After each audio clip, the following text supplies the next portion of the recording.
All right, today we are going over the residential purchase agreement. In the past, I have done it, like I've read through the whole thing for you all, so that's on recording. Today, we're going to go through the grid, which is the most important part, and then I'm going to touch on some of the important factors as you move through and navigate that. But just so you guys know, when you look at that residential purchase agreement, and I always just sorry, side note, I always open in new forms editor. I've explained that in the past. It just allows you to edit multiple forms at the same time versus the form editor classic, where you can only do one form at a time. So you can add multiple forms in, is why I do the new forms editor. I highly recommend it. It's a little bit more user friendly, although occasionally it does have glitches. So just be aware that occasionally, like on the RPA, you can't put in the close the escrow date or random things like that. It'll have glitches. So I apologize if you run into those. After I click to open it, it's asking me, do I want to open my previous workspace or a new one?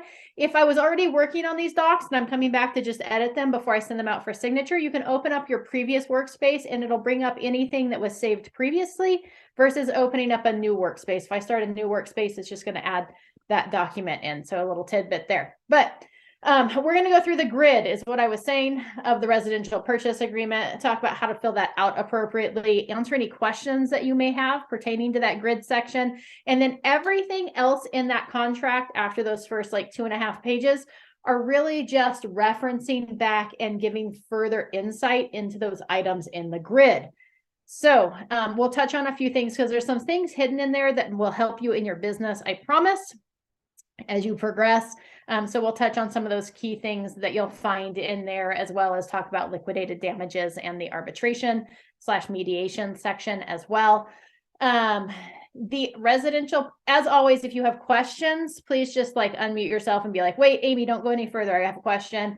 You can throw it in the chat box as well. I try to keep an eye on both people unmuting themselves and on that chat box, as well as on your wonderful photos. So if I'm looking to the side like I am right now, it's probably because I'm looking at the chat box or your wonderful photos. All right.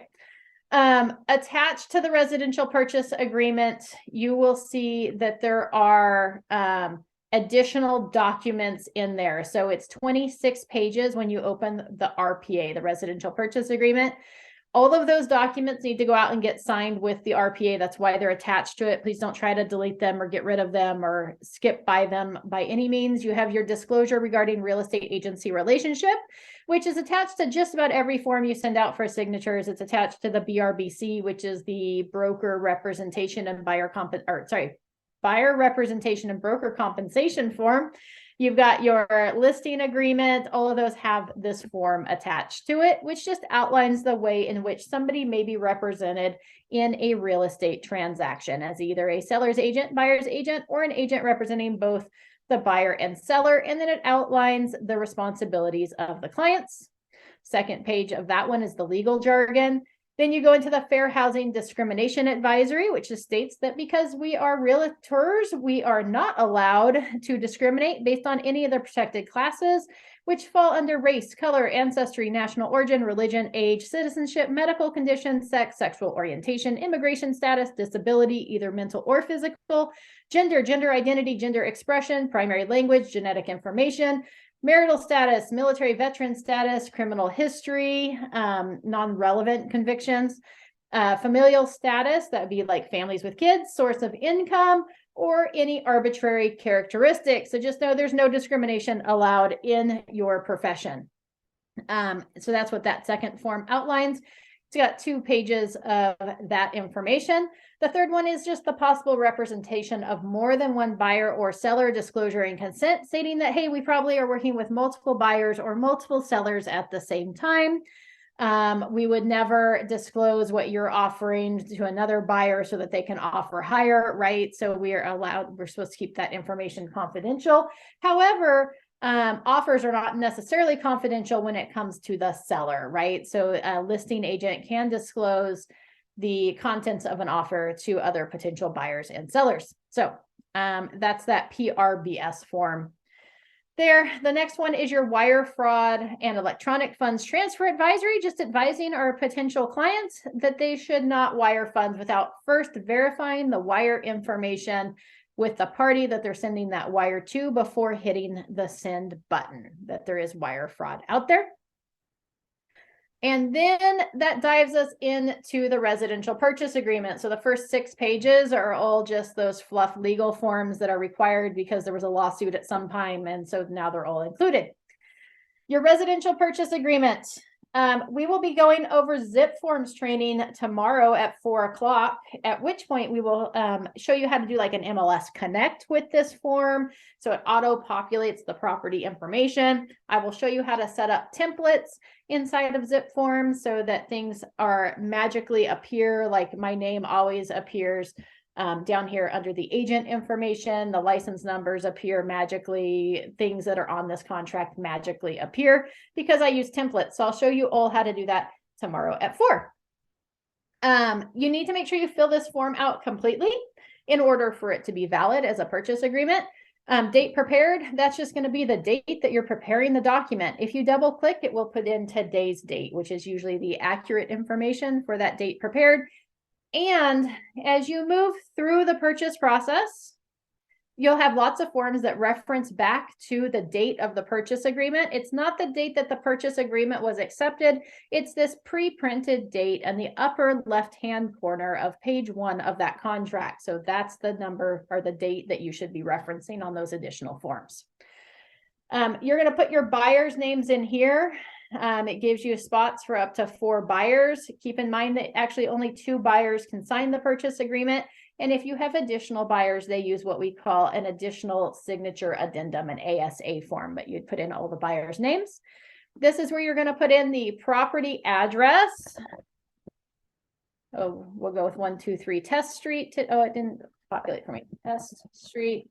Today, you do want to make sure that on this purchase contract that you put in, whether it's a street, lane, court, way, drive, whatever it might be there in that property address, because there's lots of properties that are like 123 Test Drive and 123 Test Court and 123 Test Lane. So there's multiple streets with the same names and the same numbers in any city. And so you got to make sure you clarify it with the prefix there. Here you're going to put in the city, and then you're going to put in the county. Oftentimes when you auto-populate this, which I'll show you tomorrow at 4, it auto-populates the address, the city, the zip code. It doesn't always auto-populate the county. So just make sure you double check for that as you're looking over your forms. And then you're going to put in the zip code there. Here's where you're going to put in your parcel number that you can find from the MLS listing. It usually, I was going to see if one popped up. It usually has a couple dashes and a couple numbers. Usually it's like a 2, a 3, and then a 4. But that's going to be in your listing. It's usually a blue hyperlink inside the MLS, or you can pull it from the property information if it doesn't automatically pull it itself. The next section there that you're going to see, so that's just identifying the property. The next section here is you're going to identify who's representing who. So this is where you would put in the seller's brokerage firm. And I don't know why this system, it allows me to select something, but it's not actually filling it in. You'd put in the license number there of the other firm. Please keep in mind when you're filling in this form, be as complete as possible. You'll make better friends with the listing agent if all of their information is filled in and complete.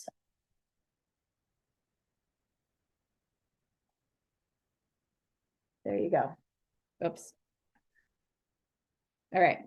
And then you would put in the agent's license number. Oftentimes the agent's license number is going to be different than the brokerage license number. They should be different unless it's the broker owner of a company, then they will match. Your boxes here is who's representing who. Is 9B representing the seller or the buyer, right? So you're going to check those boxes. If it's both Realty One Group Fox, it would be they're both representing both the buyer and the seller in a dual agent capacity. Okay, and it doesn't allow you to separate out those boxes. So it's either individual or dual. Okay, and keep in mind that if it's a Realty One group up in Sacramento that's representing the property, then it's not dual agency. It's only the Fox group because we're under Ed as our broker. So it's got to be under the same brokerage, not just the name or the company. Any questions about this top section of the form?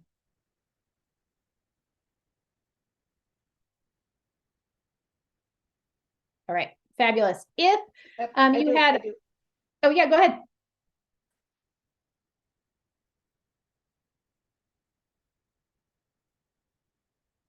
Did somebody have a question?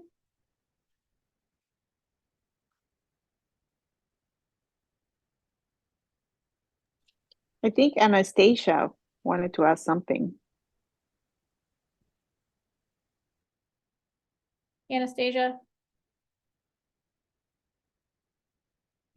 All right, and hold on just a second. Jennifer's asking me for the Zoom link, so I'm going to shoot that over to her real quick. Give me 2 seconds so that she can join us.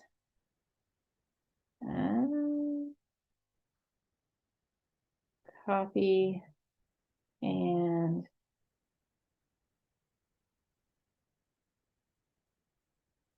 paste. There we go. All right.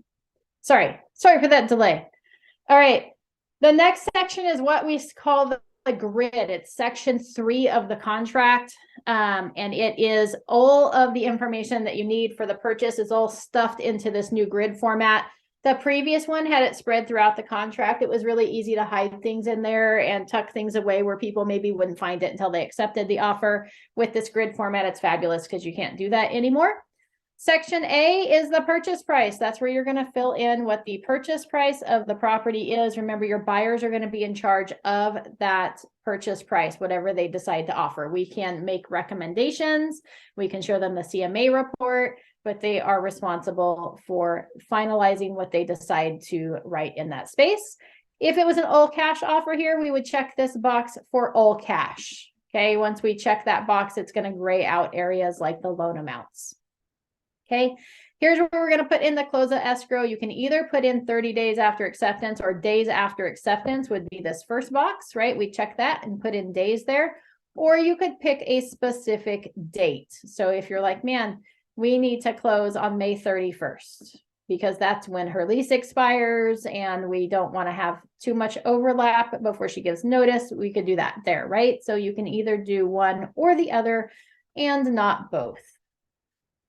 Okay, the expiration of the offer defaults to 3 calendar days after all buyer signatures is when the default is, okay, at 5 p.m. So this, if I leave it as the default, my buyers sign today, it's 3 calendar days, it's when it expires. So it would expire, say it's Wednesday, we got Thursday, Friday, Saturday, the end of the day, Saturday at 5 p.m. And don't ask me on this one, on the expiration, I would assume that it actually rolls to Monday at 5 p.m. because if the due date for a item falls on a weekend or a holiday, it rolls the next business day. So technically the expiration of the offer should be the same and it should roll into a Monday date. I don't know.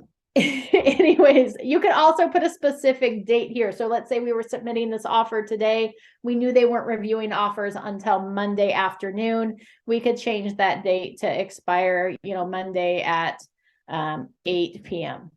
Right? So we can change that up. We can shorten it so it's less than 3 days. I highly recommend never giving somebody less than 24 hours to respond unless you've already had communication with that agent and they know that you need an answer by tonight. Otherwise, I feel like it's just in poor taste. It's really hard to get a hold of sellers and make them make a decision in a 4-hour time frame. So I usually recommend at least 24 hours for somebody to make a decision on an offer, but that's up to you. Here's where you're going to put in your initial. So that was A, B, and C. Section D1 is the initial deposit amount. That's where you're going to fill in the deposit number there, and it's going to auto calculate for you what the percent of the contract is. So typically in the Solano County area, the deposit's usually at least 1% of the purchase price, and it's due here within 3 business days after acceptance by wire transfer. Okay, 3 business. Keep in mind, this is the only one that falls into business days. Okay, everything else is calendar days. The deposit is business days. So if we submitted the offer today, it was accepted tomorrow, which is Thursday. Thursday would be day 0. Day 1 would be Friday. Day 2 would be Monday, and day 3 would be Tuesday. So it would be due by the end of the day on Tuesday. And the reason that we make those business days is because the title company is just not open on weekends and holidays. So you can't physically make a deposit to something that's closed. Okay, and here I put buyer to choose. I check this box. This is my typical practice, so that if my buyer decides to write a check, they decide to use the mobile check deposit thing from the title company versus actually sending a wire transfer. I don't have to do a amendment to the existing agreement to change the way in which my buyer chose to make the deposit. Buyer to choose covers all options that they might have in making that deposit. Okay, section D2, so this is the subsection of D, is an increased deposit. If your buyers were going to bring in an increased deposit, we would check this box here. This is money placed into escrow after the initial deposit. Use form DID at the time the increased deposit is made. You would specify maybe they're going to bring in another $10,000 here, and which is another 2% for a total of 3% of the purchase price. And then you would define when it's going to be due to escrow. Okay, default is upon removal of contingencies. We could have it on a specific date, or we could have it blank where you could fill in the lines, right? Like 10 calendar days. Right? Or you might be like, you know, whatever. So lots of options there. Okay. So that's that increased deposit. Any questions about lines A through D? Purchase price, close at escrow, expiration, or deposits. We'll get there eventually. All right. Moving. Oh, yeah. Yep. Did you say that the so in the new form, can you put the percentage in D1 and then it auto populates the amount, or is it still the other way only? It's still the other way only. Oh, okay. It's silly. It should do either one. You think that would be an easy thing, but no, it just tells you what the percentage of the purchase price is. Okay, thank you. Yep. Also keep in mind too that the percentage of purchase price that's listed there under the deposit, it states here is just for calculation purposes. It's not a contractual term. So if the sellers countered us on price and came back at $525,000, our deposit remains $5,000. It doesn't automatically stick with the 1%. It sticks with this 5,000 number. So just know that that doesn't automatically adjust based on a counter offer or a change on the terms of the offer. All right. Our next section is loan amount. Again, if I check the all cash button, then the loan amount section, it doesn't allow me to fill anything in because there should be no loan if we're going all cash.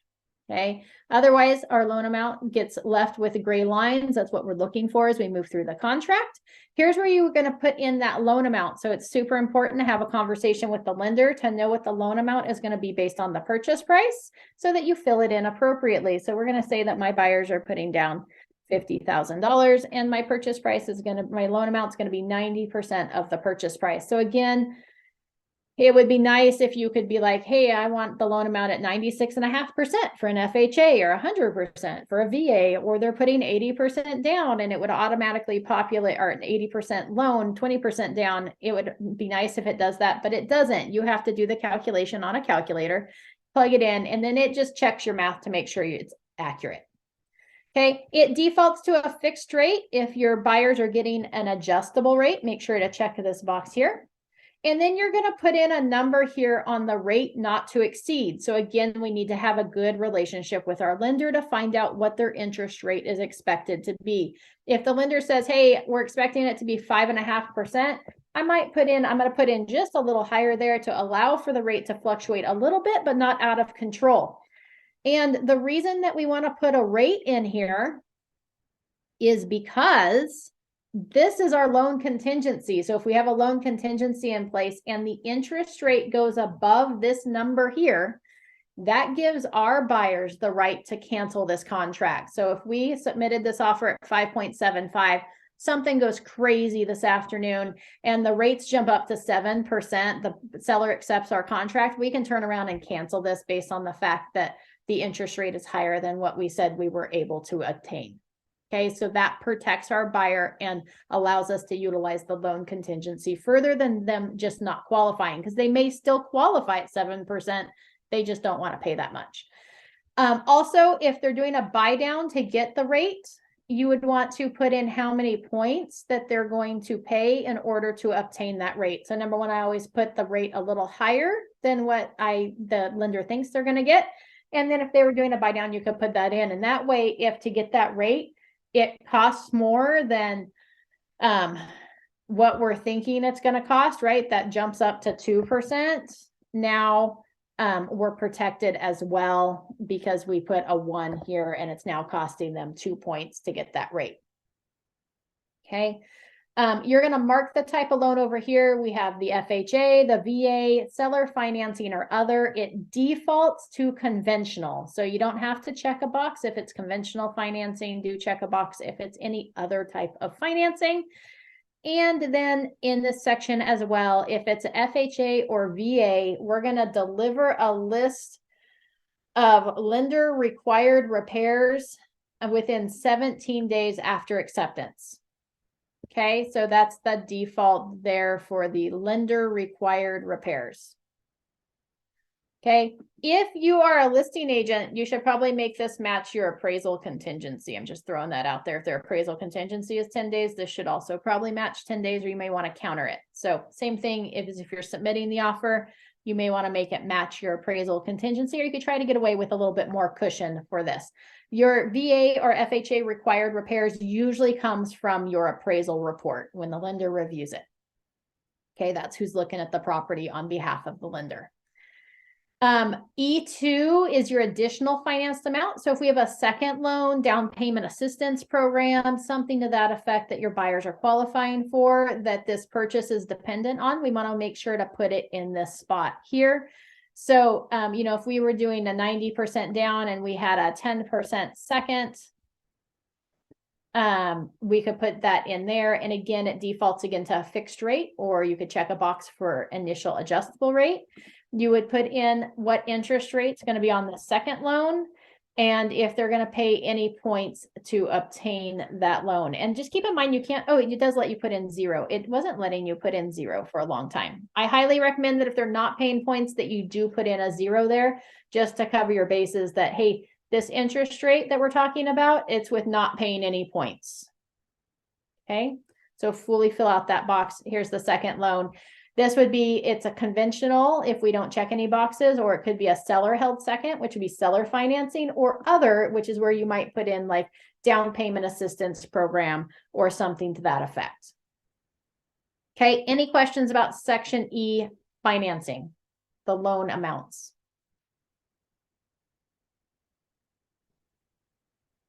All right. E3 is the occupancy type. This goes along with the financed sections as well, because this affects the financing. So it defaults to a primary home. That means they're going to live in it. A secondary would be like a vacation home, or an investment property would be they're going to have somebody else pay their mortgage for them. So you would check that box appropriately. Okay. Line section F, we don't have to fill in anything. We just double check the math. Right, so we've got the purchase price total is 500,000, and it says the balance of down payment is a credit of 5,000, and that's because we had a 90% first, a 10% second, and a $5,000 deposit.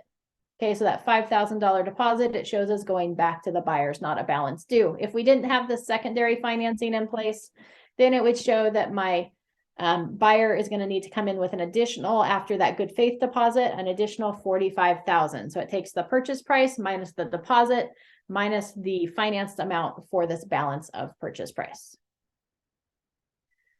That takes care of page 1 of the grid. Any questions before we move on to page 2?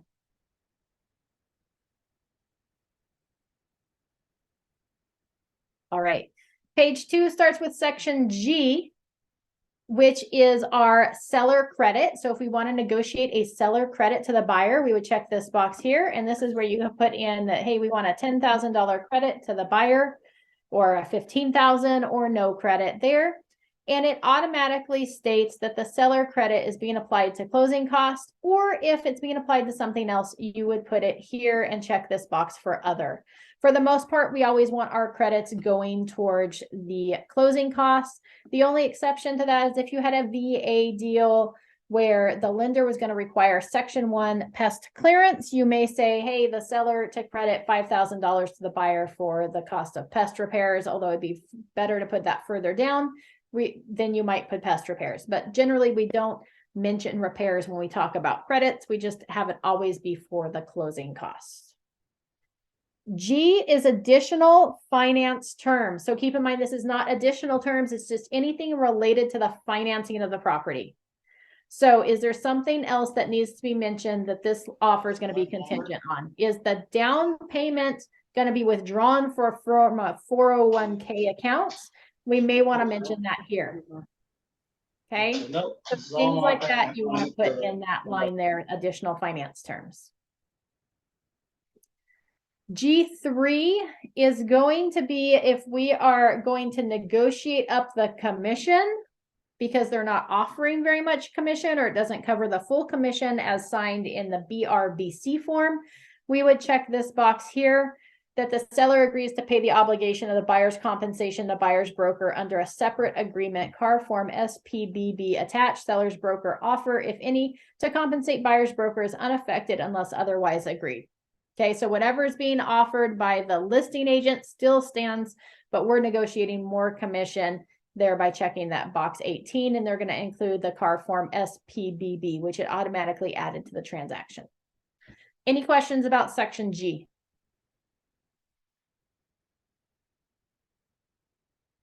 All right, moving on to section H, verification of all cash. So this is if it's an all cash offer, not if there's a loan amount. That would be either it's attached to the offer or would be due 3 days after acceptance. So it defaults to attach to the offer, or we can check this box, which would then change it to 3, or we could check this box and say, hey, we're going to supply it within 1 day of acceptance of offer, right? Proof of funds to close. Most of the time, if it's a cash offer, that listing agent's going to want that proof of funds to close with the offer or before they accept the offer. So you should probably just make it your practice to just attach it to the offer. H2 is if the purchase is financed, then we have verification of down payment and closing costs. So that would be defaulted to attach to the offer, or you could check the box for 3 days after acceptance, or we could check the box and change it to 1 or 5 or whatever you want to put there.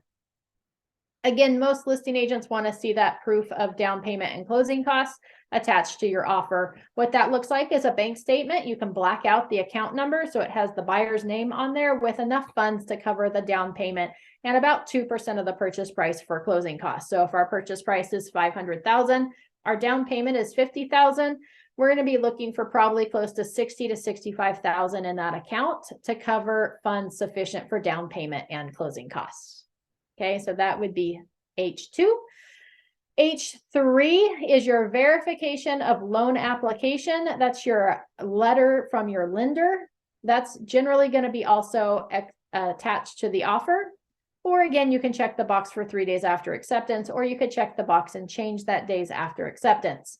And then in addition to that, you want to check one of these boxes over here for either a pre-qualification, a pre-approval, or a fully underwritten pre-approval. A pre-qualification is where somebody calls up their bank and they say, hey, bank, I would like to buy a house for $500,000. Can you tell me if I'm pre-approved or not? And they're like, yeah, absolutely. How much do you have in the bank? You're like, I've got $100,000 in the bank. And they're like, perfect. How much money do you make on a monthly basis? And you're like, oh, I make $7,000 a month. And they're like, great. What's your credit score? And you're like, oh, it's about 680. And they're like, cool, you're done, pre-qualified to do this purchase. They don't actually verify the information that they're told. That's a pre-qualification. As you can imagine, those fall out more often than not because people aren't accurate with the information they provide the banks. Okay. So you really want it to be a pre-approval or a fully underwritten pre-approval where your lender has actually reviewed the income and asset documentation. They've pulled a copy of the credit history. They know what's out there and they know what to expect. That would be your pre-approval. Your fully underwritten pre-approvals where they actually took those documents and they submitted it to the underwriter for approval with a fake address on there. So the underwriters actually reviewed the income and asset documentation, not just the loan officer has viewed it. They've rallied that with the credit report, and they've spit out a list of here's what we can anticipate for conditions on this loan. That would be a fully underwritten pre-approval. So those are your options. You really want to go with pre-approval or fully underwritten pre-approval for those, and you generally want to attach that to your offer. Okay.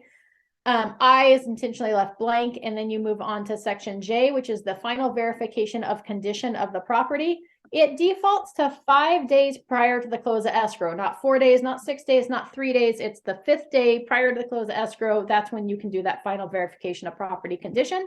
I always update this one to be 1 to 5 days prior to the close of escrow. Anytime during that time frame, I can go do my verification of property condition, which is your final walkthrough of the property. And then here, line K is your assignment request. It defaults to 17 days. I usually have this match my dates for close of escrow. So if it's a 30-day close of escrow, I change this assignment request to a 30 days. Your assignment would be taking that contract and giving it to somebody else to finish, or adding a co-buyer or taking a buyer off. So occasionally when you're working through these purchases, the lender may come back and be like, oh my gosh, we need to add somebody to this loan to make it work. That would be an assignment. Or, hey, we need to take the wife off because she's actually hurting more than she's helping. Can we remove her from the contract? That would also be an assignment. So that's what that stands there for. You can also take the full contract and hand it off to a whole new buyer, right? So maybe your buyers can't perform and you're like, hey, buyer 2, you can pick up where they left off. Would you like it? Right? Assignment request. So that all falls underneath that line K. Does anybody have any questions on G, H, J, or K?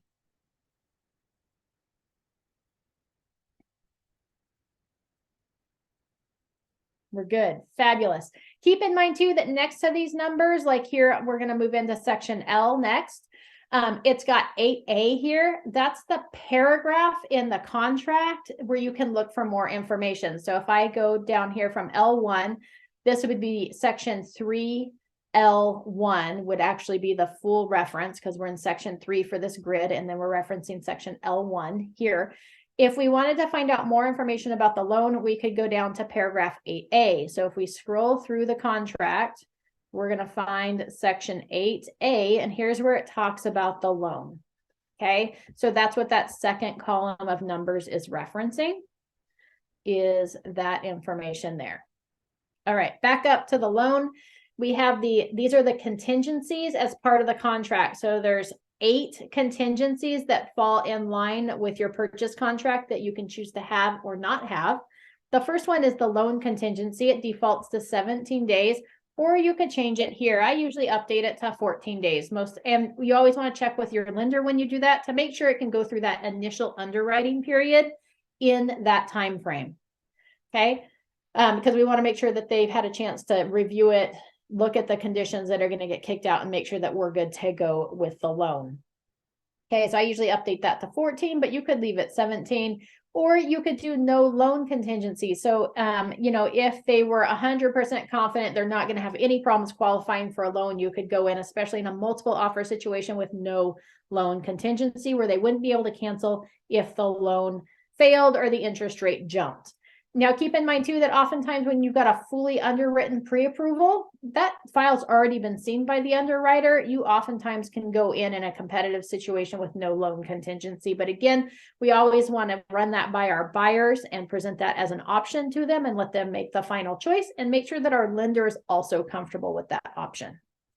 Okay. The next contingency that we can have, L2, is your appraisal contingency. It also defaults to 17 days after acceptance, or you could change it up. And again, you want to have a conversation with your lender, because they are the ones that order that appraisal, on whether or not they can get the appraisal done and back in that time frame or not. If we were not going to do an appraisal contingency, we would check this box over here for no appraisal contingency. And keep in mind here that if somebody submits an offer and it's a VA or an FHA loan, they can remove the appraisal contingency and they can still cancel the contract under their rights on the FVAC if the appraisal comes in low. Okay, so they're not actually removing the appraisal contingency, even though it may look cool like they did. There's a FHA VA appraisal contingency addendum or something like that, the FVAC form, which just states that as a buyer of a FHA or a VA purchase, if the appraisal comes in low, you have the right to cancel. Okay, so it doesn't eliminate that. It's only for conventional or cash. If your buyer is cash, they can have an appraisal done. They just have to order it themselves. So you do want to have a conversation with your cash buyers as well if they want to have a appraisal or no appraisal. If we want to do an appraisal guarantee, like we're offering $500,000 on this house, but we're willing to move forward as long as it appraises for $480,000 or more, then we could put this little box over here and put $480,000. That takes care of your appraisal contingency. Okay. Right. It just says it's based upon the appraised value at a minimum of purchase price or blank amount. So that's just saying, hey, we're willing to spend $20,000 over the appraised, up to $20,000 over the appraised value, not to exceed that purchase price. Here's where you would stipulate that as long as it appraises for $480,000, we're good. Okay. The next section for your contingencies is your investigation of the property. And that also defaults to 17 days, although most listing agents like to see it land somewhere closer between 10 and 14 days. Again, it depends on the property and how many offers are being received on that property, how much leeway you have with this investigation contingency period. In addition to that, you have the informal access to the property, which defaults to 17 days as well. That means that, hey, even if we removed our investigation contingency, we don't have that in place anymore. Even if we're done with inspections, we still have the right to go to the property for this many days. So this, if I've got a 30-day close of escrow, I usually put it somewhere in that like 25-day range because I have the ability to access it in the last 5 days due to my verification of property condition appointment. And this just allows us access through the whole escrow process. Okay. It's not a contingency. It doesn't create cancellation rights is what it puts here. And it applies even if the contingencies are removed. So this is how many days your buyers can access that property. Okay, if you leave it default at 17 and on day 19, your buyer's like, hey, can we go measure for the couches? You can ask the listing agent and they can tell you, no, you can't. And you have to be okay with that because you technically contractually don't have access to the property anymore. Okay, so just kind of keep that in mind. The next one is our L4, which is the review of seller documents. So this also defaults to 17. I usually match L3 through L7 to whatever L3 is. So if this is 14, all of these are going to match that 14 days. The review of seller documents, those would be things like your TDS, your SPQ, your NHD report, things like that fall underneath those review of seller documents. Okay, now keep in mind that if we've got a 14-day contingency and they don't get us those documents until day 13, we have an additional 5 days after delivery, whichever is later. Okay, so just kind of keep that in mind as well. Even if they got them to you on day 10, you would have an additional day to review those documents. Okay, you've got 5 days after delivery or the contingency period, whichever is later. Okay, the next one is L5, which is your preliminary title report. That also defaults to 17 days. And again, I make that match my L3 up there. Same thing here, preliminary title report, you have to the end of the contingency period or 5 days after delivery, whichever is later. The common interest disclosures, those are going to be like your HOA documents, usually default to 14 days as well. Your CC&Rs probably fall underneath here as well, but they may also fall under the preliminary title report one because they usually come with the preliminary title report, but those are your common interest disclosures. If there is one. Your L7 is your review of leased and liened items. So if the solar is leased or liened, if the propane tank is leased, if the alarm system is leased, whatever that might be, falls under the review of leased and liened items. They're supposed to be providing you copies of those documents to review. Defaults to 17 days. Again, I usually change that to 14.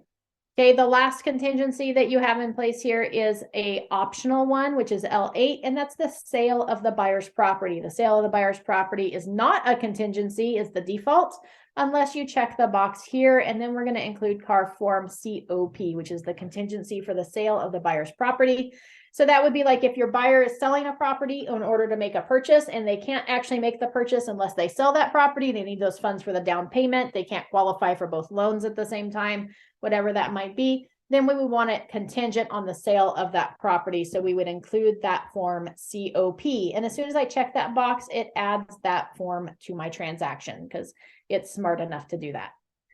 Okay. In addition, if we want to remove any of these contingencies, we already talked about the no loan contingency. We talked about the removing of the appraisal contingency. If you remove either of those, you don't necessarily need a separate CR form or a separate contingency removal form. Checking that box is sufficient for that contingency to be removed. Although for the listing agent, they may still ask you to fill out or return signed a contingency removal form just so they make sure they have it, because people aren't used to the new grid and this was an option that wasn't available previously. If we want to remove any other contingencies with our offer, we would use this box here and we would just check the box for the CR attached.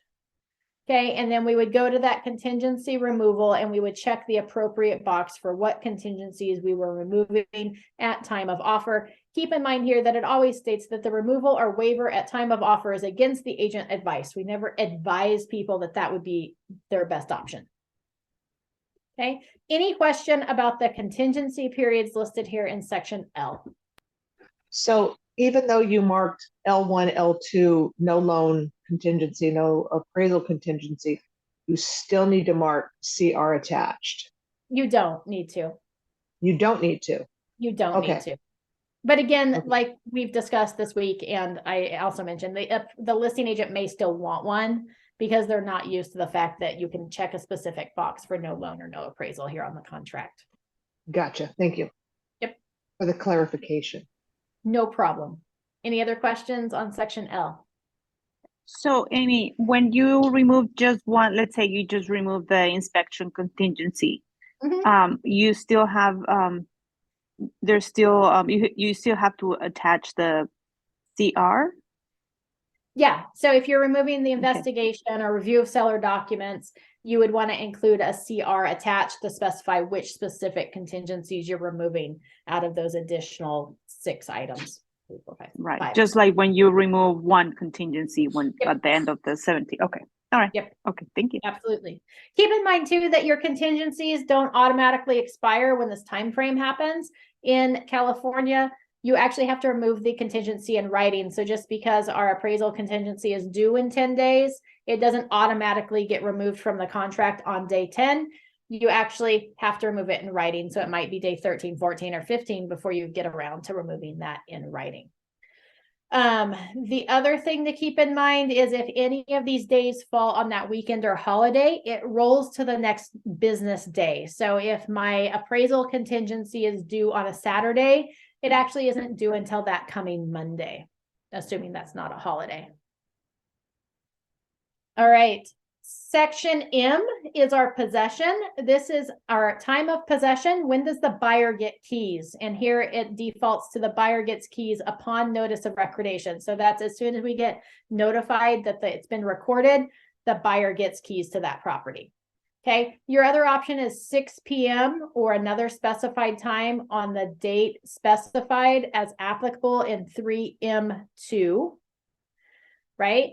Or attached TOPA, that's the tenant form is the TOPA form if it's tenant occupied. But otherwise, so I usually leave it default to upon notice of recordation, but you might want to change it to like 6 p.m. on the date specified down here in the M2, that'd be seller occupied or vacant units if the seller is remaining in the property after notice of recording. you have to include one of these additional forms. Not right. So if we get notice it's recorded at 8 a.m., which oftentimes is the case, we know by like 10 a.m. that we're on record and that the buyer can get keys. If the sellers remain in the property until 8 p.m. that evening, you still need one of these additional forms. So you're going to check the box that they can remain in the property either 1 day after close of escrow, right? So this is 1 to 29 days, or this would be up to 30 or more days. Okay. The reason they have different boxes checked is it's a different form. For your up to 29 days after the close of escrow, we use form SIP, which is a seller in possession. And if it's 30 or more days, then we use form RLAS, which is the residential lease after sale form. And if they're going to stay longer than 30 days, please make sure if it's a finance deal that you check with your lender to make sure that's okay. Oftentimes with like VA and FHA loans, they have to take possession of that property within 29 days of the close of escrow, and conventional is usually within 60 days of close of escrow. So just make sure you know what your lender requirements are before filling out this section if the seller is going to stay in possession of the property after the close of escrow. But remember, if it's even going to be an hour after we recorded, then we still need to include that SIP form to specify that information. Okay, otherwise the expectation is the sellers will be out by the time it records and then my buyer gets keys. Okay, the last section here, M3, is going to be occupied units by tenants or anyone other than the seller. Then we would include the tenant occupied property addendum, which is that TOPA form, the TOPA. Seller shall disclose to buyer if occupied by tenants or persons other than seller and attach TOPA in a counter offer if not part of the buyer's offer. So if you thought it was owner occupied, we didn't check this box, then you should get a counter offer stating that the seller doesn't occupy the property and include this TOPA form to show how that is going to respond as far as the close of escrow goes. If I check this box, it's going to automatically add that TOPA form to my transaction. Okay, any questions about section M or the possession section? All right, moving right along to section N, which is our document fees and compliance. Our first one is seller delivery of documents. So remember, we have time to review the seller documents. The seller has 7 days after acceptance to get you those documents, or you can shorten it or lengthen it. So oftentimes I leave that at 5 days if I don't have them in advance. Keep in mind the seller delivery of documents too is fully executed documents. So every box is checked, every explanation is given, every date is put on there, every signature is done on those forms that are required, like your TDS and your SPQ. Okay.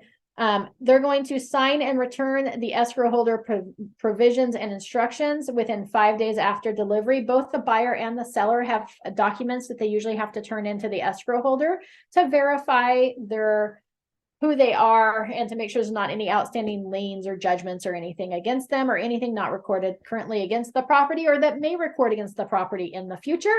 So it gives you 5 days after delivery to get those documents to the escrow holder. Some companies require them for both parties. Some just require them for the seller.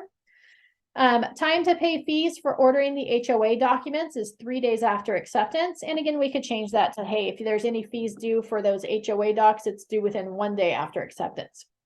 If anything delays the close of escrow more than anything else, it's those stupid HOA documents. If it's inside an HOA, sometimes they're kind of slow about getting things done. N4 is going to be your install smoke alarms, carbon monoxide detectors, and water heater bracing. Keep in mind that your smoke alarms, your carbon monoxide detectors, and your water heater needs to be double strapped. And that needs to be done before the appraisal is completed if it's a finance deal. It doesn't matter the type of financing. So I usually shorten this up. It gives them 7 days. I want to make sure it's done before that appraisal is. So I shorten it up to 3 days after acceptance to make sure everything is completed appropriately. Evidence of representative authority is N5. That would be, if the seller is a trust or the buyer is purchasing as an LLC. That's just the official paperwork given over showing that they have the authority to sign on behalf of that entity.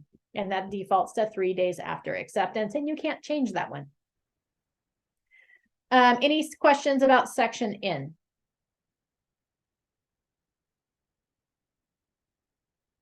All right, rolling right along. O is intentionally left blank. P is items included and excluded with the property. So P1 has a whole list of items here, such as stoves, oven, stove, oven combo. Always check that button if you want the stove included in the property. The reason that's on there, you're like, Amy, the stove always goes with the property. Well, yeah, it should. And most of the time it's like a freestanding range that can get pulled out from the wall. It technically doesn't have to be included with the sale of the property. It is not attached to that property. So you always want to include that. Here's if you want to include the regular refrigerators. You got wine refrigerators, washer, dryer, dishwasher. Again, I usually check that box because again, the dishwasher, even though it's under the counter, it's plugged in. It often has little set screws so it doesn't tip over, but it's not technically affixed to the property that you could pull it out and take it with you. So make sure you check that box. Microwaves, I usually check that box as well. Then you've got video doorbells, security camera equipment, security system alarms other than separate video doorbell or camera, smart home devices, wall-mounted brackets for video or audio equipments. Those would be like your TV mounts. You've got an above-ground pool or an above-ground spa. Bathroom mirrors, unless excluded below, that's automatically checked. You can't uncheck that one. The bathroom mirrors are included. Don't ask why that one got in an automatic checkbox, but it did. Electric car charging systems and stations, potted trees and shrubs. So obviously, if we don't check these boxes, we can anticipate that these things are not going to stay with the property. If there's anything else we want to be included, we're going to put it here on these line items here. We're going to check the box and put like, if there's a shed in the backyard, you're going to assume that shed's probably bolted down, but what if it's not? And what if they want to take it with them? So if there's any gray area, put it in there. If there's shelves in the hallway that maybe are functional, not decorative, right? The difference between a fixture and not is whether it's number one, the functionality, and number two, how it's attached to the property. So if they can lift that shell off a bracket and take it with them, they're allowed to take it. So you may want to identify that. Maybe you want the wall mounted entertainment center. Most of the time that probably should stay, but it not always. Or maybe those cabinets in the garage. We had one listing one time that the cabinets were just set in there. They weren't actually attached to the wall. My sellers wanted to take them with them. The buyers thought they were included in the sale of the property. It caused quite the commotion, but they weren't attached. So you might put in garage cabinets.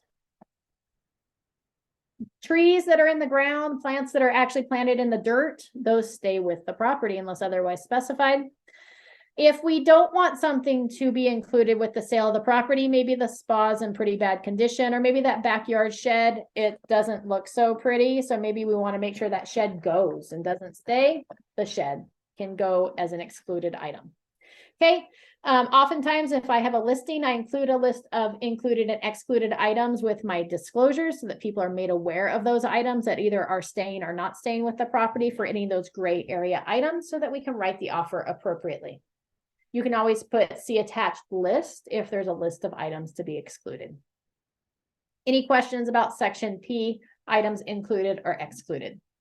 Oh, Claudia, I'll come back to that question here in a second after I verify that nobody else has questions regarding section P.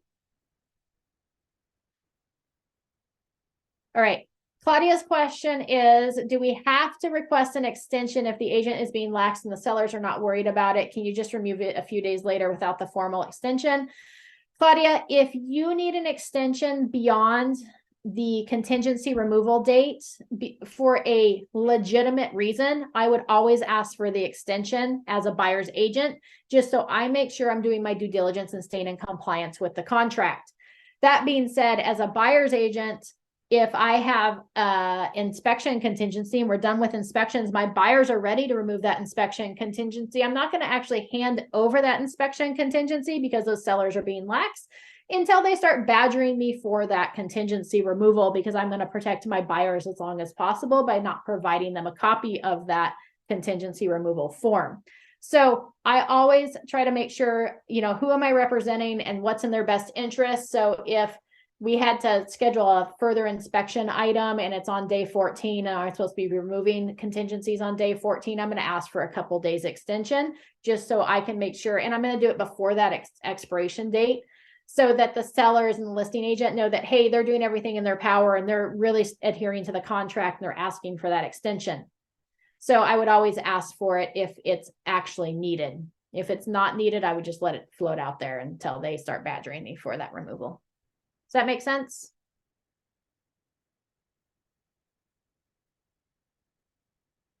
Okay. Yes, thank you. You're welcome. All right, section Q is our allocation of costs. It starts with the natural hazard zone disclosure report, including tax information. In California, generally speaking, the seller pays for the NHD report. And I usually check the box for the environmental portion as well. If the seller already has an NHD report in file, oftentimes I just utilize their NHD report, or you could do ZONE, zone, which is our in-house disclosure powered by my NHD. It may be zones. I can't remember which, but anyways, you can put it in there, and that's the one where the office actually gets a little bit of the funds for that NHD report. So it works in favor of both our office and your buyers to provide that one provided by my NHD and the in-house disclosure source. Okay, so that's your NHD report. That's the one that tells them whether they're in a high fire hazard, a flood hazard, an area of naturally occurring radon, asbestos, all of those things. Q2, you can fill in if you want them to pay for a report or inspection. Now, keep in mind that if you put something there and it's a finance transaction, the lender is going to want to see a copy of that inspection, and is probably going to want all things remedied that are pointed out on that inspection. But that would be a place where maybe you could put like a septic inspection, or my computer's going to die, inspection. No, like a pest inspection. So if you had a VA and you wanted the pest inspection completed, you could put that in there. Okay, I usually don't put anything in there, but usually leave it blank. So any sort of reports would go there. The next one is who's going to pay for the installation of the smoke alarms, the carbon monoxide detector, and the water heater double bracing. Buyer, seller, or both. This usually defaults to the seller. Keep in mind that every house that transfers hands in the state of California require that there be smoke detectors in each of the bedrooms, as well as the hallway leading to the bedrooms. And if there's multiple levels, one on each floor, and they must have a carbon monoxide detector on the hallways leading to the bedrooms. And if it's multiple levels, one on each floor, as long as you have one of the three things in place for the carbon monoxide detector. So it either has to have a fireplace, an attached garage, or gas supplied to the property. Okay, if it's a fully electric home with no attached garage and it does not have a fireplace, you don't actually need a carbon monoxide detector. But if it has any of those other three items, you must have one. And the water heater must be double braced with 2 straps. Okay, so that's usually paid for by the seller. Q5 is your government required point of sale inspections or reports. We don't have any of those in Solano County. Now you start venturing into the Bay Area or Yolo County, you'll start finding those government required point of sale inspections or reports. Davis has a pre-sale inspection that must be done by the city of Davis to point out anything they can find on the property that was done without permits or is not up to code. Those items must be remedied. In Woodland, you have to have the sprinkler system, the fire suppression system inspected before the sale of the property. And down in like the Bay Area, you've got sewer lateral inspections and all sorts of different things down there. So just kind of keep that in mind. Make sure you know where you're doing business and what's going to be required. We usually ask that the seller pay for those reports. I usually don't mark anything for the next section, which is Q6. Government required point of sale corrective remedial actions. The reason I don't check that as a buyer's agent is, number one, I don't want my buyer paying for it. And number two, if I check that the seller is going to pay for it, oftentimes if they haven't had the reports done already, the seller is going to counter you that they don't agree to that line item, because it could be a wide range of value there. Like if we don't have those inspections done yet, like what if they come up with $50,000 worth of repairs that need to be completed, and that actually kills the deal for the seller, they can't sell? The seller would still be obligated to sell the house and to figure out how to get those done. And so as a listing agent, I don't ever accept a contract with that in there. And I don't want to get my offer countered, so I usually don't check anything. If something comes up in those government required repair reports, we would negotiate it at that time. The only difference would be that if those reports were completed before we submitted the offer, so we knew what those numbers looked like, then we might ask for that corrective action to be taken care of by the seller. Okay. The next one is the escrow fee. Then you've got owner's title insurance policy, and then you've got the buyer's lender's title insurance policy. You want to look up what's customary for the area in which you're making the offer. Most places in Solano County, it's customary for the buyer to pay the escrow and the title insurance policy. You start venturing into like Sacramento and those areas, some of it we split 50-50, some the sellers pay. And so you want to know, if you go to the title company website, like Old Republic Title Company, it's ortconline.com. On the left-hand column, you can go down, it says who pays, you click on that, you put in the purchase price, where it's located. It's going to spit back what's customary in that area for you so that you can make sure to adhere to the local customary guidelines there. You can always opt to do their own. Please do not ever check each to pay their own escrow fee. It means nothing to our escrow companies in Northern California. There is no each to pay their own. If you want to split it, check both, and then you would put, I usually go ahead and spell out split 50-50. Okay. So you want to make sure you put in what's customary, and then you're going to put in who you want to specify as the escrow and title company. Here in most of Northern California, it's the same company. In Southern California, there's separate escrow and title companies. So that's why you spell it out there. If we chose Old Republic Title Company up here, then we could delete this. You don't necessarily have to put it in there because it says if different from escrow holder. So you could leave that one blank. The buyer always pays for their lender's title insurance policy because it's for their loan, not for the house itself. Your title insurance protects your buyer to make sure the title is free and clear from the date that they take possession of it. Okay, the next one is your county transfer fees, buyer, seller, or both. Again, you go with what's customary for the area. Same thing with your city transfer tax. Most cities in Solano County don't have a transfer tax. The exception to that is Vallejo. It does have city transfer tax. And if you plug it into that who pays, it'll spit back who is customary to pay what, including the county transfer tax and the city transfer tax. So it tells you escrow, title, and transfer tax fees. The next line is your HOA fee for preparing disclosures.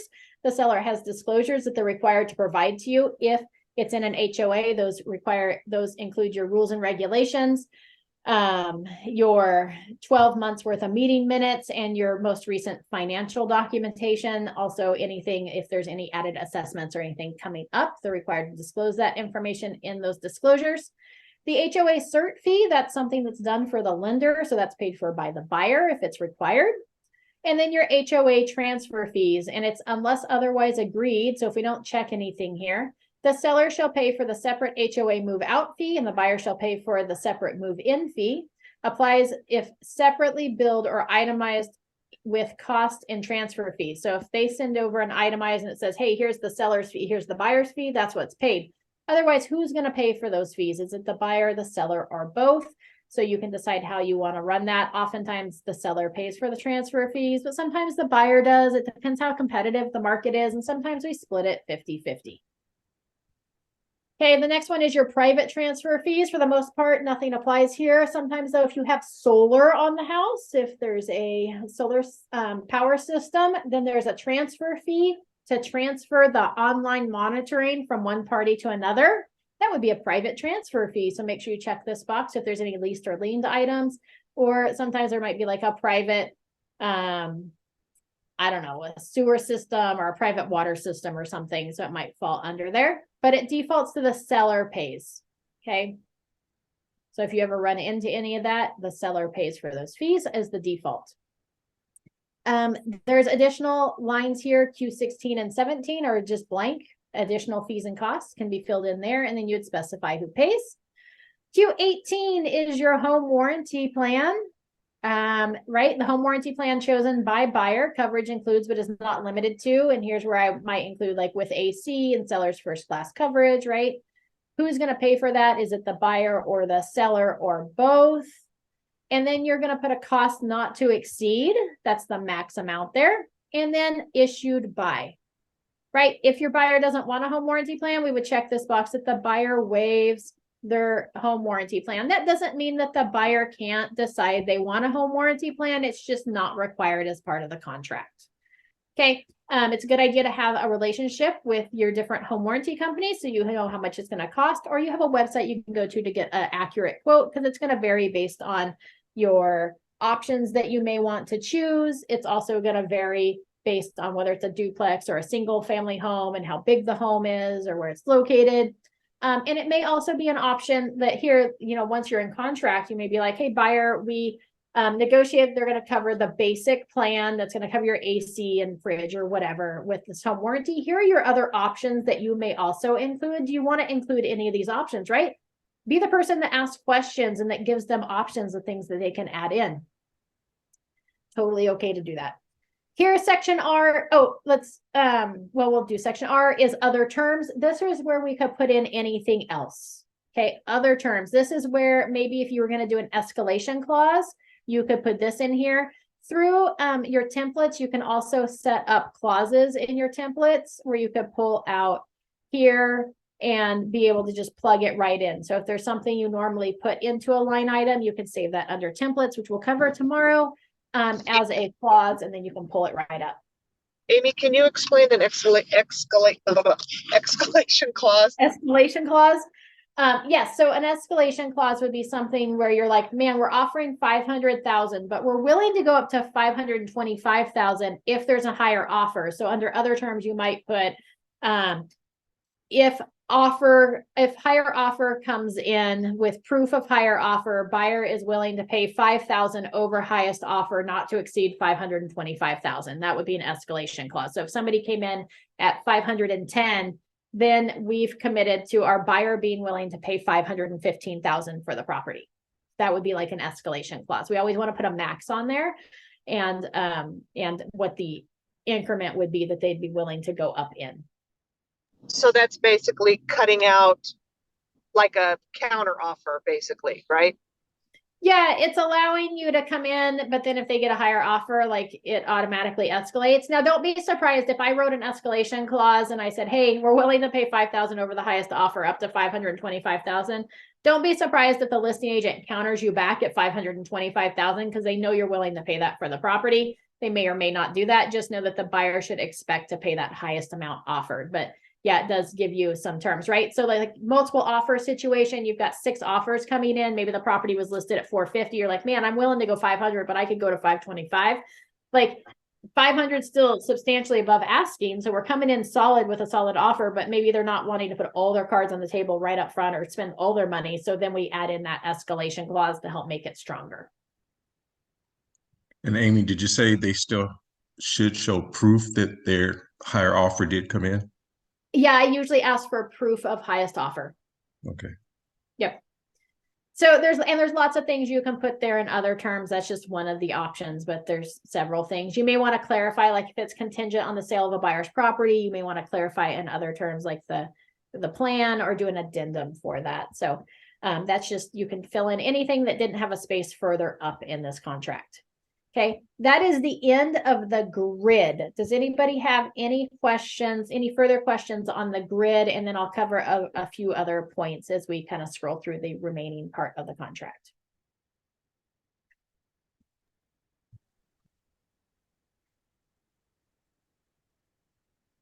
All right, I know it's a lot of information, and as you write more offers, you become more familiar with it. And like I said, tomorrow I'll show you how to set up some templates.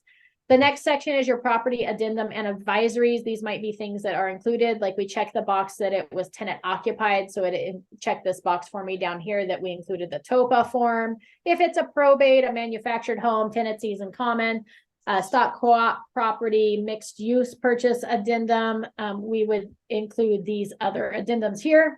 If you wanted to clarify something on an addendum, you could check this box and put addendum 1. Like Anastasia recently wrote an offer where the buyers wanted to negotiate the purchase of some furniture that was in the property. So she put that on an addendum. So you check the box and put addendum 1. Maybe if you were going in backup offer position, you would check that box. You've got the septic, well, property, monument, and propane addendum. If it's got any of those items, buyer intent to exchange, if you're doing a 1031 exchange on the buyer's side. If the seller's doing a 1031 exchange, you would check that box. Court confirmation addendum, short sale addendum, other goes there. Those are your addendas. And then you've got your buyer and seller advisories. You've got the buyer's investigation advisory, which is included as part of the purchase agreement. We got the wire fraud advisory, which we already talked about. I usually include the wildfire disaster advisory with all of my offers, just letting people know that we're in an area where there's potential wildfires and they should investigate the cost of insurance before, as part of their contingency period. You've got the trust advisory, the REO advisory, which is like for bank-owned property. You've got the fair housing discrimination. That one's always included. You've got your California Consumer Privacy Act, which is included at the end. And then I also usually include the statewide buyer and seller advisory. You've also got a short sale information advisory, the probate advisory, and other. Whew, so many things can be included. So you just check those boxes as you want to include them. Here's where we dig into the rest of this contract, right? So up here at the beginning, we started here with paragraph 5E. Is kind of where this picks up, and that's where we've landed. So this is your deposit, right? It goes through all the terms that we already put into the grid, all cash offers, retention of deposits, increased deposits. You've got loans, right? So it gives you all your definition of what this means. So there's nothing like earth shattering in this section. Limits on credits to buyer. If we're negotiating a closing cost credit for our buyer, please note that it's probably going to max out at a number that doesn't exceed their actual closing cost is usually what the lender allowable credit is. So always check with your lender before negotiating credits to make sure that you don't negotiate more than what your buyer can have. Because if we negotiate a $20,000 closing cost credit and they only have $15,000 of closing costs, that additional $5,000 goes right back to the seller. Okay, so we don't want to do that. So we always kind of want to know what that looks like. You've got additional financing terms. That's that old verification of down payment, of loan applications. Keep in mind that the buyer can switch financing types and they don't need permission to do so. So, right, so the seller has no obligation to cooperate with buyer's efforts to obtain any financing other than what's specified in this agreement. So they don't have to cooperate with it, but they also can't prevent it. But shall not interfere with the closing at a purchase price on the close of escrow date, even if based on alternate financing. Okay, so they can't prevent you from closing with different financing as long as we're staying within with the purchase price and with the close of escrow date. Although if we need them to sign additional documents or do additional things, they aren't required to do so. Even if based on alternate financing, buyer's inability to obtain alternate financing does not excuse buyer from the obligation to purchase the property and close escrow as specified in this agreement. Okay, so the loan contingency is going to be based on whatever is put into that grid up top. The buyer can always come in with more funds or less funds, but if we get their loan gets denied, it needs to be based on the terms that we submitted. Okay, occupancy, right? We talked about that already. There's nothing there. The condition of property on closing. The offer is as is. See, it's in bold. It's as is the date that the offer is accepted. That's how we expect to move forward. Keep in mind too that the seller is only required to provide it swept clean. It doesn't have to be professionally clean, like a quick sweep, a quick wipe down. That's all the seller is required to do. So you should prepare your buyer in advance that there may be some cleaning to do. Oftentimes sellers do a really good job cleaning, but sometimes they do not. Okay, if the seller leaves any items behind, the seller should be notified, right? You can reach out to the listing agent and say, hey, the seller left these items behind. Please make sure they come and pick those up. If they don't remove those items within 3 days, the buyer may pay to have such items removed or disposed of and may bring legal action as per this agreement to receive reasonable costs from the seller. So if the seller leaves crap behind in the house, trash and such, they can pay to have it removed and they can go to small claims to get the seller to pay for those items. Okay. We advise them to, right, inspect the property, verify any permits and all of that. Seller possession after close of escrow. That's that SIP form, the seller in possession after close of escrow, or the RLAS, which is the residential lease after sale. Here's the contingencies and the effects of the removal of contingencies. It outlines all of those. Keep in mind that if we remove the appraisal contingency and the buyer doesn't qualify for the loan because the appraisal came in low and they don't have the cash to cover the difference, that does not fall under the loan contingency. They will lose their deposit. Investigation of property, review of seller disclosures. I'm just trying to touch on the little like nuances that are in the contract that you may not know of otherwise. The removal of the contingencies must be in writing. If the seller or if the buyer removes contingencies and then cancels the contract, they more than likely will lose their deposit. Items included and excluded, we covered that. Leased and liened items. Leased and liened items, just so you guys know, remember we talked about that in the grid about them providing you documentation showing the lease or the lien of the items and whether we're going to accept those as a buyer. That gives you the right to cancel. That was one of our contingencies in the contract. So if they provide you a copy of the lease of the water softener system and it's not agreeable to your buyer can cancel the contract or ask them to remove that system before the close of escrow. And if the seller's unwilling to do that, they could cancel the contract because that is a contingency of the sale. Unless otherwise specified in paragraph 3P, that would be items included. Brackets attached to walls, floors, ceilings for any such component, furniture, or item will be removed, and holes or other damage shall be repaired or not painted, right? So that'd be like if I've got a hutch attached to the wall and I've got it bracketed to the wall so it doesn't like tip over if my child hangs on it or in case there might be an earthquake. The anticipation is those brackets and stuff are going to be removed and those holes are going to be patched. Okay, but not painted. None of our patchwork is required to be painted. Our allocation of costs, unless otherwise mentioned, the buyer's responsible for all those inspections and reports. Keep in mind too that as we move through this, it states in here someplace that the buyer's required to provide a copy of any of the reports that are done on the property to the seller. And that outlives the contract. So if we cancel the contract, those documents are still supposed to be turned over to the seller. Any reports or inspections done. That does not include your appraisal for a conventional appraisal. Okay, if it's a VA or FHA appraisal, it does need to get turned over to the seller as well. Let's see here. Feel free if you've got any questions to interrupt me and ask some questions. Just plugging through matters affecting the property, title investing. It's a good idea to read through this whole thing and kind of become familiar with it so you know where things might find.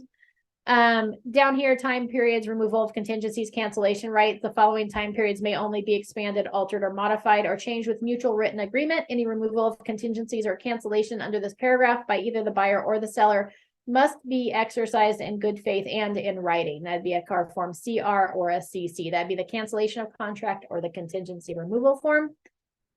Seller delivery of documents, buyer review of documents. There's the seller's right to cancel. The seller just can't cancel a purchase contract. They actually have to be because the buyer failed to perform. Otherwise, the buyer can sue for performance and force them to sell. If anybody wants to cancel, they have to serve what's called a notice to perform. So if the seller had contingencies they were supposed to be removing, then they would provide a seller notice to perform to the seller, the buyer would. Or if the buyer is failed to remove those contingencies or do things in the contract, then the seller can serve a buyer notice to perform. It defaults to 2 business days or 2 days to complete those actions before the cancellation of the contract. That works for everything except the close of escrow. If it's a demand to close escrow, it's a separate form and they're given 3 days to close escrow. Okay. Cancellation. Here, this is an important one here, this bold print. I like how they made some of the important things bold in the new contract. These used to just be hidden.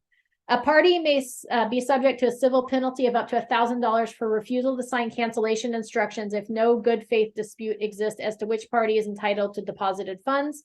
Note, neither agents nor escrow holders are qualified to provide any opinion on whether either party has acted in good faith or which party is entitled to the deposited funds. Buyer and seller are advised to seek the advice of a qualified California real estate attorney regarding the matter. So if we're canceling the contract, the buyer has the right to cancel the contract. The seller is refusing to release their deposit. Sometimes I cite this paragraph here, which then encourages them to go ahead and release that deposit back to my buyer. So it's a good one to remember. Keep in mind that if the buyer causes any damage to the property during the inspection or investigation period, they're responsible to fix that damage. Usually doesn't become a problem unless you're going to cancel the contract. The final verification of property condition. This is an important one. Remember, we talked about switching it from 5 days to 1 to 5 days. The buyer shall have the right to make the final verification of property condition within the time specified in paragraph 3J. It's not a contingency of the sale. It's solely to confirm that the property is maintained pursuant to paragraph 7B, which is as is on the date that the offer was accepted. And the repairs have been completed as agreed. So if you negotiated any repairs, they were completed, and that the seller has complied with the seller's obligations under this agreement. And we fill out PAR form VP, which is verification of property condition. So any of these things doesn't prevent you from, it doesn't allow you to be able to cancel the contract or even necessarily prevent the close of escrow, but it does allow you to pursue legal action after the close of escrow to go after the seller if any of these things are in line, or to have a conversation and get it remedied before the close of escrow.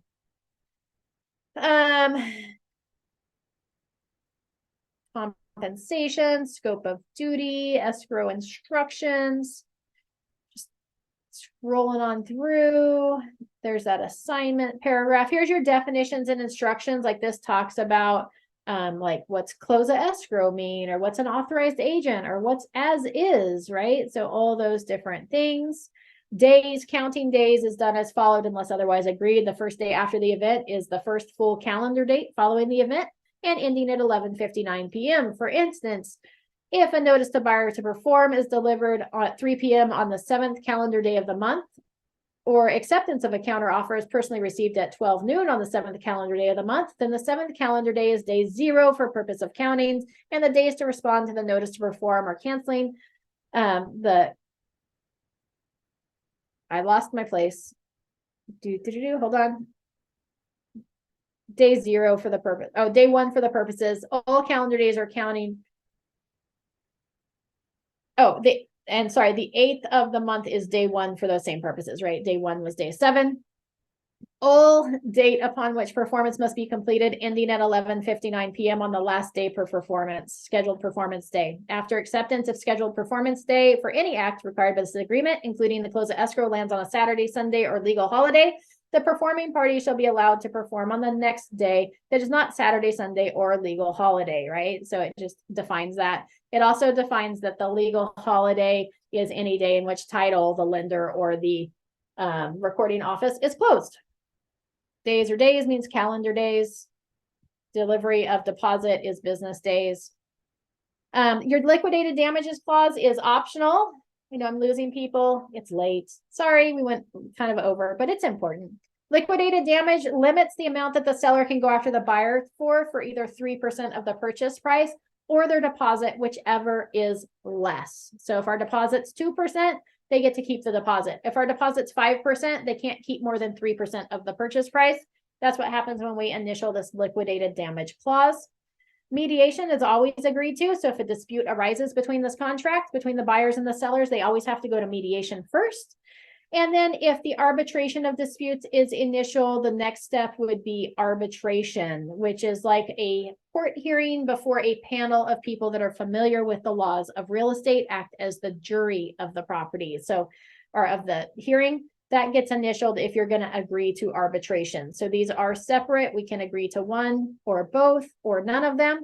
However, both buyer and seller have to be in agreement on both of these clauses. So if we signed the liquidated damages and the buyer and seller both have to sign and agree to it, same thing with the arbitration down here as well. What's the benefit of arbitration? The benefit of arbitration is that it goes before a panel of people that know and understand real estate transactions. It's like a court hearing, but it's kind of a different format because it's people that understand real estate based instead of going before a jury of peers. So there's kind of a benefit there because it's people that understand real estate law.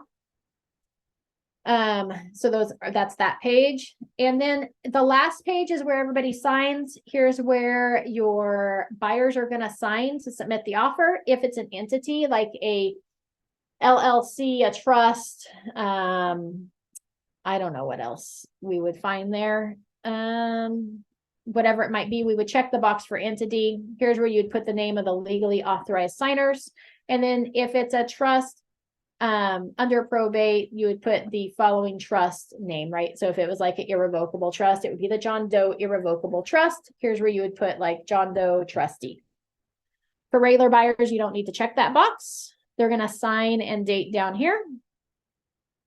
This is where the sellers are either going to accept the offer, they're going to give you a counter offer, they're going to put you in backup offer position, and if it's an entity seller, they're going to check there. At the end is where you're going to put your information and make sure you sign your name as well.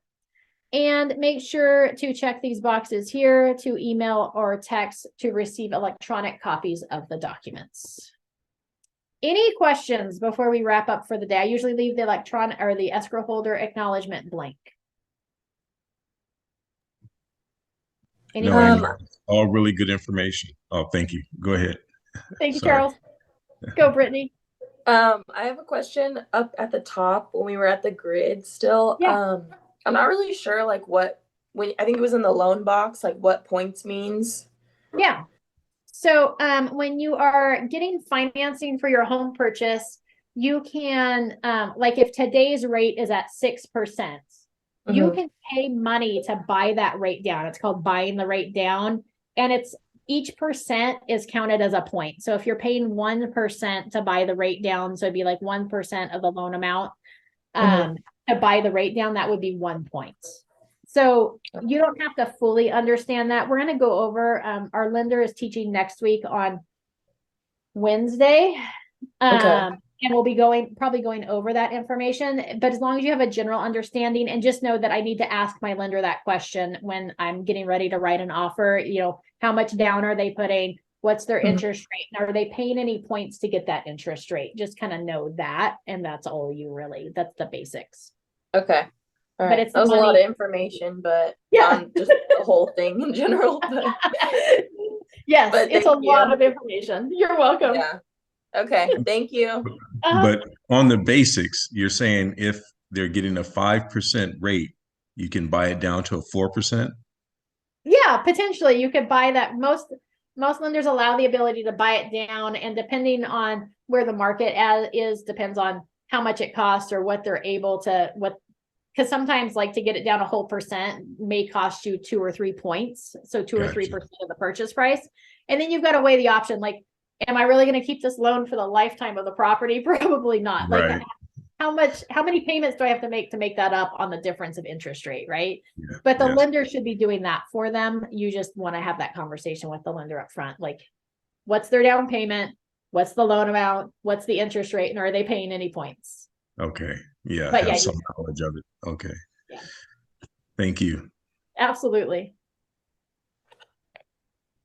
If you guys want to see how that works, if you go to Travis Credit Union, because I know they have a good online portal, and you click on you get to their mortgage portal where you can check their rates. If you plug in like a purchase price, an anticipated credit score, I think city or something, it'll spit out what their current loan programs are and what the rates are. And if you click on those, they're usually hyperlinked. It'll show you like what the cost is. In fact, if you guys want to, since there's only a couple of you left here, hold on. Watch this. We'll find it. So if we go to Travis Credit Union, I just know that their portal was usually pretty good. I haven't been on there in a while, but so if we go over here to home loans, go buy a home.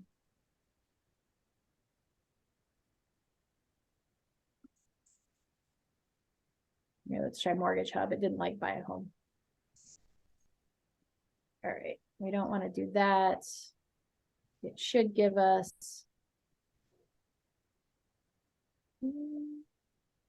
See, all right, let's try start today. See where it takes us. Oh, here we go. Check rates. So we want to go purchase a home and then check rates. This is just kind of a fun practice that you can play it. We're going to go purchase conventional. Cost of home is 500. Down payments. You can put anything here for the down payment because it'll spit out different options if they have them. So we're just gonna put 10% down. Credit, we're just gonna say it's good.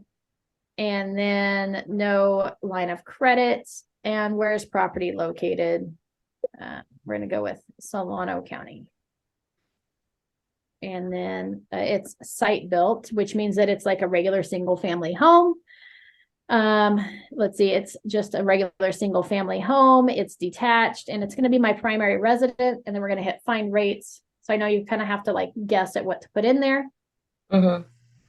Here it spits out what their loan options are. And if you go more, so here is, we can get a 30-year fixed from them at 6.5%. It's going to cost us 1.125% to get there. Okay. Right? We can get to 5.875 at 2.75 cost to get there. So if you look over here at the closing cost, like it goes up because it's adding fees with the rate. So all of these rates that they're showing is like a buy down, but it's kind of an interesting way to see like, how does that affect? So here I can get like a 15-15 ARM 30-year, which means it's fixed for 15 years and it's amortized over 30 years. So it's like a 30-year payment, but it's only fixed for 15 of those years. It's at 0.125. If we hit more, then we'll see that, well, we can get it down to 5.875 for 1%. Okay. Okay, so it's just kind of a fun way to kind of play around with it and see what that means. But that's what that looks like in points versus rates. It's not 1% in points to 1% in rates. It's usually like little increments. Like we only made it not even a half a percent in rate to buy it down with a whole nother point up here. Yeah. I didn't know that was a thing. Yeah. Well, thank you. Yeah, absolutely. And that's part of the reason, like now, sometimes we're negotiating seller paid closing costs to like pay that 1.25% to get them to that 6.5%. Yeah. So, yeah, cool. Any other questions about that or about the RPA? I don't have any. Fabulous. Well, thanks for joining me today. If you're still on, Abby did put in the box the attendance form to log your attendance. Let me know if you have any questions, and we'll be back tomorrow at 4 o'clock. We'll be covering zip forms, how to log in there, utilize it, where templates are, the functionality of zip forms. So it'll be Log the attendance in the chat, you said? There's a link to the attendance form to log your attendance in today's training. Okay. Thank you, Amy. I'll see you tomorrow. You. You're welcome.